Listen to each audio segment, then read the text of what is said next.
Så ja, ser du... Her for nylig lagde jeg et billede op på Instagram.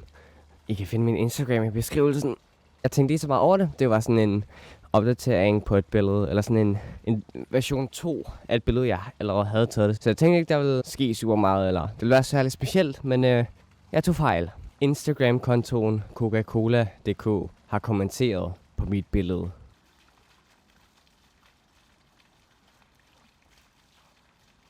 Ja, det tog også mig selv lidt tid for selv lige at lade det synke ind. Men nu hvor jeg begynder at forstå det, og jeg er også begyndt at kunne forstå, hvordan folk ikke kan se, at jeg har taget det billede, som Coca-Cola sig selv har kommenteret på. Og i dag vil jeg vise jer nogle af de tricks, jeg brugte til at lave de her smukke billeder.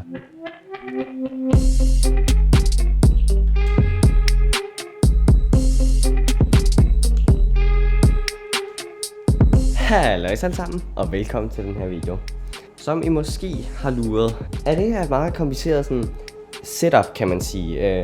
Der er rigtig mange lys, baggrunden, dele dem til dutter. Jeg vil lige nu ligesom nedbryde, hvad der sker her, og forklare, hvorfor det bliver så godt, som det bliver det her. Som jeg sagde, er det her rimelig kompliceret. Men vi kan starte med nok en af de mest simple ting her. Rimelig skarpt, gigantisk lys. Prøv at se, hvor smukt jeg ser ud her. Det er det her lyser godt til. Så den næste ting vi har er det her baggrunden hernede. Det er egentlig bare 2 stykker sort papir, men det får det hele til at se ud som om det er sådan en gigantisk sort baggrund, der er helt omsluger den her lille ting. I det her tilfælde er det en cola-dåse. Det har intet med cola at gøre. Det er ikke fordi jeg elsker cola eller har noget med dem at gøre på nogen måde. Det var tilfældigvis bare det jeg havde liggende. Men cola, hvis I har lyst til at lave noget sammen med mig, så er jeg altid klar. Nu bliver det så lidt mere kompliceret. Herovre til venstre har vi den her lille lampe, som skinner sådan et lys fra siden af. I kan nok godt se det på de her billeder og klip, at det giver sådan, det hjælper med at colaen ikke ligesom forsvinder ind i baggrunden. Den er ikke helt sort. Den har stadig lidt lys fra siden af også. Nu bliver det lidt kompliceret her. Vi har et flygel. Så vil jeg nok give dig ret i, det er nok svært at finde sådan en stor sort plade. Men det er ikke umuligt. Du behøver selvfølgelig heller ikke at bruge sådan en stor sort plade. Du bruger hvad end du vil. Hvad end der passer til produktet. I det her tilfælde er det et meget rødt produkt. Så derfor vælger jeg at bruge meget lidt farver i alt andet. Nu har I så set, hvad der sker her. Så nu vil jeg nok hellere vise jer, hvad der sker her.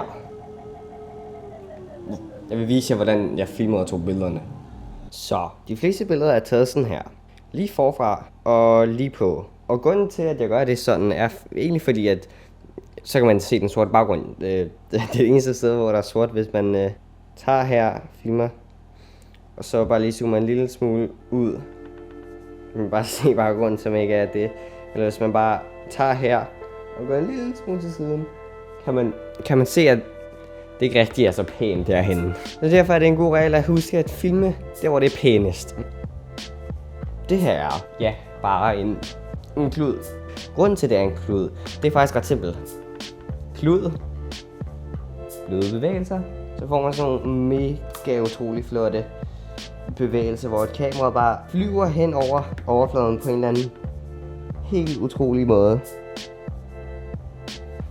Det er det der en billig version af noget meget dyrt.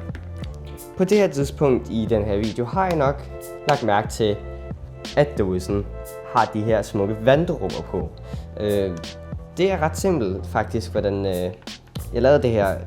Jeg gik ned i Flying Tiger, og så købte jeg den her. En vandspray. Sprayer for støver ting. Kostede 10 kroner eller sådan noget, og så... Og jeg giver dig ret i, det er nok rimelig spild af 10 kroner. Men prøv at se det, det er smukt. Nu begynder det faktisk at blive lidt kompliceret. Den her dims hedder en stabilisator, kan man egentlig sige.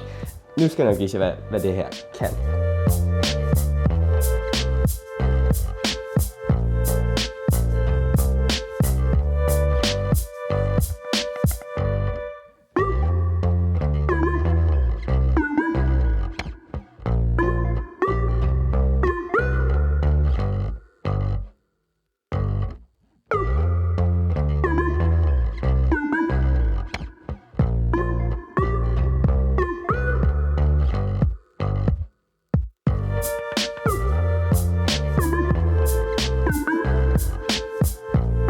Den her næste ting er måske lidt snud, for det er ikke rigtig en ting.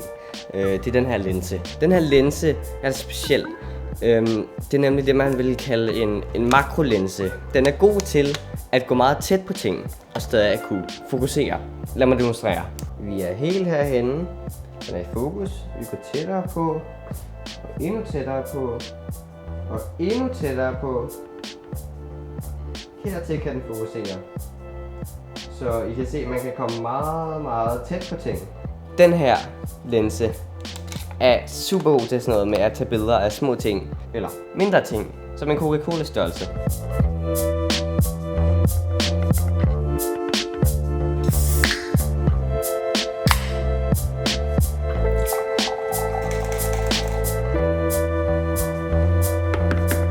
Så nu håber jeg, at du er blevet klogere på, hvordan jeg tager mine billeder. Og hvordan du måske kunne få noget inspiration til selv at tage dine billeder. Eller også, så havde du det mindste bare sjovt ved at se mig selv sprøjte vand på dåser. Uanset om du fik noget ud af den her video eller ej, så håber jeg, at du kunne lide den. Hvis du kunne lide den her video, så skal du huske at like den. Hvis du ikke kunne lide den, så dislike den. Og så håber jeg bare, at vi ses i min næste video. Hej hej.